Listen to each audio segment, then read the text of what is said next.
Welcome to the fourth session in Unit 1 on solving linear equations. An equation is defined as two expressions set equal to each other, and we solve equations by isolating the variable as a means of finding its true value. We do this by performing inverse operations to both sides of the equal sign. In our first example, we are given the equation x plus 7 equals 3. To get the variable all by itself, we have to do the opposite of adding 7, which is to subtract 7. In order to maintain the balance and integrity of the equation, we have to subtract 7 to the right side of the equation as well. Performing this step gives us a new equation that reads x equals negative 4, and we have successfully solved the equation.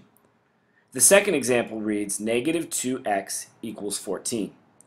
X is being multiplied by negative 2. To isolate x, we have to divide by negative 2. Dividing both sides by negative 2 gives us our answer of x equals negative 7. The next examples are two-step equations. As a guide when solving two-step equations, we want to use order of operations in reverse. We first take care of any adding and subtracting, and then we finish up with multiplication and division. Example 3 reads 5x plus 3 equals negative 2. Our first step is to subtract 3 from both sides. This gives us a new equation that reads 5x equals negative 5. Our last step in this equation is to divide both sides by 5.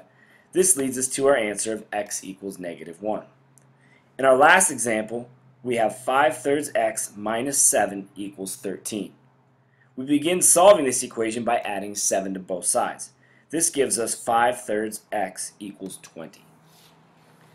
In this case, x is being multiplied by a fraction. This indicates that we need to divide. But remember the rules of fractions. When dividing fractions, we have to multiply by the reciprocal. So to isolate our variable, we have to multiply both sides by 3/5. Multiplying our fractions straight across and simplifying gives us our answer, x equals 12.